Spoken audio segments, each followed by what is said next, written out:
Hello, in this video we're going to discuss a type of statistical interval known as a tolerance interval. At this point you should be familiar with the concept of a confidence interval. This is commonly used in statistics, and a confidence interval, basically using a statistical formula, calculates an interval or range of values which is very likely to contain the true value of a population parameter.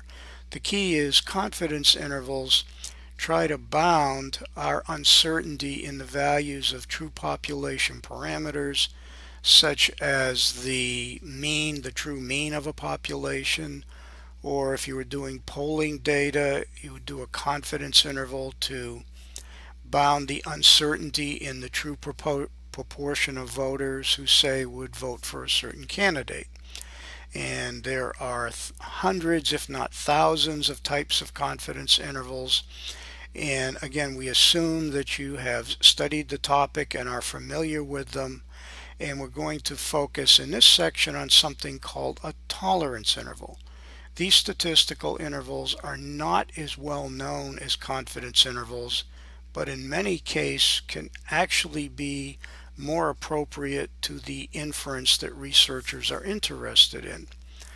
Unlike a confidence interval, which is used to estimate population parameters, tolerance intervals are used to bound the total variation that one might experience in a population. That is, I gather a sample, I estimate, for instance, the mean and standard deviation from the sample, and then from that I use statistical formulas to compute a bound on the total amount of variation one would experience in future sampling from the population. Well, why is this important? Well, say you manufacture a product.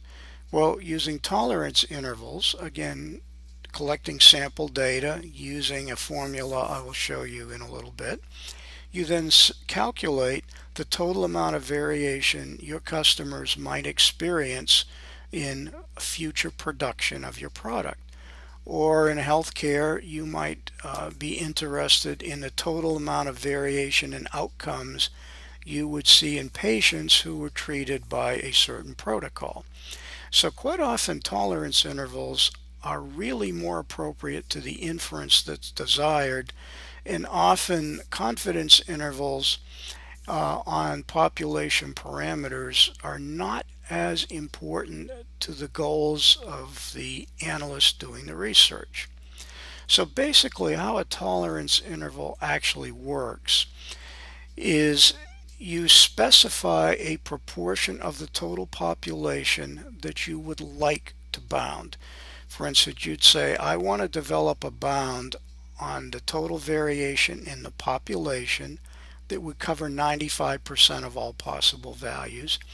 And we typically do this with some level of confidence. And confidence is used in the same concept as in a confidence interval. So to do a tolerance interval, you specify a confidence and you specify the proportion of the total population that you wish to have it bound. And in a little bit we're going to illustrate how to do this using the JUMP software. Okay. One thing I will point out, we're only going to discuss what are commonly called parametric tolerance intervals. They're called that because they're based upon the assumption that the characteristic that you're studying is normally distributed. And frequently we use a normal quantile plot to determine if the distribution of the sample data appears to come from a normal distribution. There are non-normal types of tolerance intervals, but they are beyond the scope of today's discussion, and there is an appendix with a brief discussion of them. Okay.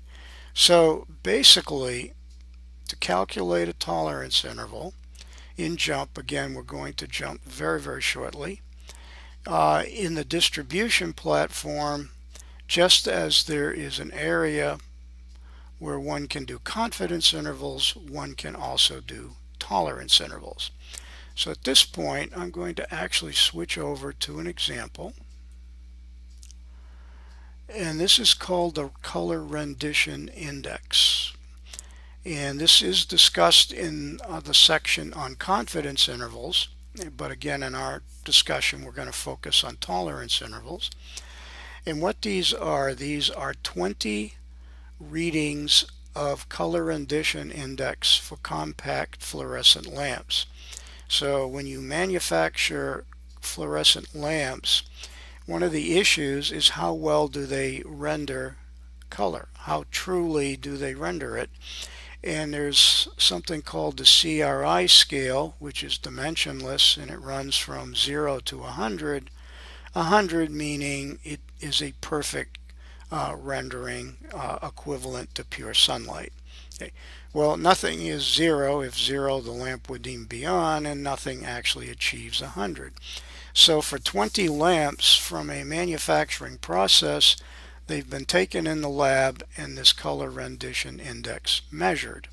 So this is a sample from a manufacturing process. So to do tolerance intervals or confidence intervals, you would go to the Analyze menu. From it, select the distribution platform because we're studying the distribution of individual variables, and here the observed CRI values. Since I only have one column, the only column I enter in the Y columns box is CRI. Okay. So notice in the report, the distribution report, we're given some data on the mean and the standard deviation. And notice also by default, JMP gives you a 95% confidence interval on the true mean CRI for this manufacturing process.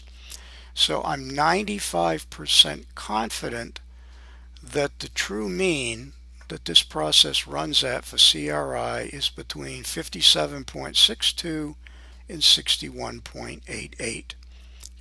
That's the best I can tell you about the true mean. So again, that's the idea of a confidence interval. It's trying to bound the uncertainty in the mean. But for a manufacturer, this may not be of particular interest. What they'd be more interested in is, well, going forward in manufacturing, what's the total amount of variation I might see in the manufactured lamps? And that's often of a lot of interest to your customers. So if I go to the main report menu next to CRI, okay, and from a drop-down menu, I'm going to pick normal quantile plot. Again, what we're looking for is something that's approximately a straight line. And in this case, it is close enough. A couple of lamps may be off, but again, there are only 20 lamps, and it's very difficult to make definitive statements about distribution with only 20 observations. But notice a couple of options for us in the menu. One, if you want to do something besides a 95% confidence interval, if you click on confidence interval, you can do different ranges. For instance, a 99% confidence interval would say we're 99% confident the true mean is between 56.85 and 62.65. And again, that might be of interest to you, but generally for the manufacturer and the engineers running manufacturing, they'd be much more interested in some understanding of future variation. So we go to the main report menu, select tolerance interval. And you can do them one-sided, meaning you only want an upper bound or a lower bound. In our case, we're looking for a two-sided bound on the total variation. So I'm going to leave confidence at 95%. That's typical. and I'm going to decide I want an interval that bounds 95% of the population, meaning when I establish this bound, I am 95% confident that it will cover, and this is important terminology, at least 95% of all future values. In other words, it's a bound. It's not an exact value. So I'm bounding the total amount of variation, and I'm saying the bound covers at least 95% and often will cover an even higher amount.